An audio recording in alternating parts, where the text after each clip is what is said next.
Hello friends, મારી channel હોમીફૂડ્સ માં આપનું સ્વાગત છે।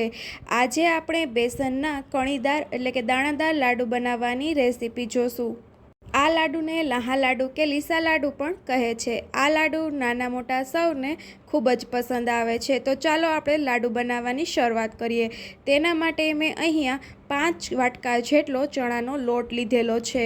તમે કોઈપણ એક વાટકાનું માપ સેટ કરીને લોટ લઈ શકો છો।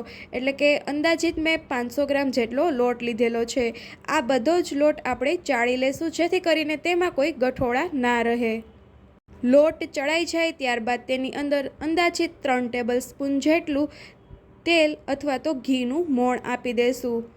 હવે આપણે આ તેલ કે ઘીને લોટમાં સરસ રીતે હલાવીને મિક્સ કરી દઈશું અને તેનું મોણ આપી દઈશું। હાથમાં લોટની મુઠ્ઠી વળે તેટલું મોણ આપવાનું છે। ત્યારબાદ તેમાં ધીમે ધીમે હુંફાળું પાણી એડ કરતા જશું અને લોટ બાંધી લેશું। એકસાથે ચણાના લોટમાં પાણી એડ નથી કરવાનું, નહીં તો લોટ ખૂબ જ ઢીલો પડી જશે। તેથી જરૂર પડે તે પ્રમાણે ધીમે ધીમે પાણી એડ કરતા જવું અને લોટ બાંધી લેવો। આ લોટ રોટલીના લોટ કરતાં થોડો કઠણ બાંધવો। લોટ બંધાઈ જાય ત્યારબાદ આપણે તેમાં મુઠિયા વાળી લેશું અને આ રીતે આંગળી છાપી લેશું, જેથી મુઠિયા અંદર સુધી સરસ રીતે ચડી જાય। હવે મુઠિયા આપણે વાળીએ ત્યાં સુધીમાં આપણે તેલ ગરમ કરવા મૂકી દઈએ। તેલ ગરમ થશે ત્યાં સુધીમાં આપણા બધા મુઠિયા વળાઈને તૈયાર થઈ જશે। હવે આપણે તેલને લોટ એડ કરીને તરત જ ઉપર આવી જાય તેટલું ગરમ કરવાનું છે। ત્યારબાદ ગેસની ફ્લેમ ઓછી કરી અને આપણે તેમાં બધા મુઠિયા એડ કરી દઈશું। આ મુઠિયા તળવામાં આપણે શરૂઆતમાં સાવ ધીમી ફ્લેમ ઉપર જ તળવાના છે, જેથી તે અંદર સુધી સરસ રીતે પાકી જાય। હવે મુઠિયા ફાટવા લાગે ત્યાં સુધી આપણે ધીમી આંચ ઉપર તળીશું। ત્યારબાદ ગેસની ફ્લેમ થોડી વધારી દઈશું। મુઠિયાને થોડી વારે પલટતા જશું, જેથી બંને સાઈડ સરસથી ચડી જાય। હવે તમે જોઈ શકો છો કે મુઠિયા છે તે આપણા ફાટવા લાગ્યા છે।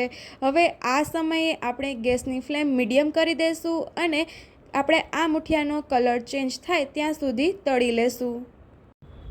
આ મુઠિયાનો કલર થોડો ગોલ્ડન બ્રાઉન કલર થાય ત્યાં સુધી આપણે આ મુઠિયાને તળવાના છે। તો તમે જોઈ શકો છો કે મુઠિયાનો કલર છે તે ચેન્જ થઈ ગયો છે। હવે આપણે તેને એક અલગ વાસણમાં કાઢી અને તેને ઠંડા થવા દેશું। આ મુઠિયા ઠંડા થઈ જાય ત્યારબાદ દસ્તાની મદદથી તેને અધકચરા ખાંડી લેશું।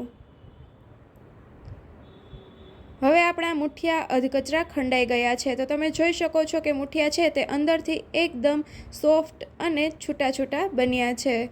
હવે આપણે આ મુઠિયાને મિક્સર જારની અંદર પીસી લેશું। થોડા મુઠિયાનો ભૂકો એડ કરતા જશું અને તેને મિક્સર જારની અંદર પીસી લેશું। અહીંયા મેં થોડું કરકરું રાખ્યું છે। જો તમારે એકદમ લીસા લાડુ બનાવવા હોય તો તમારે સાવ બારીક પીસવાનું રહેશે।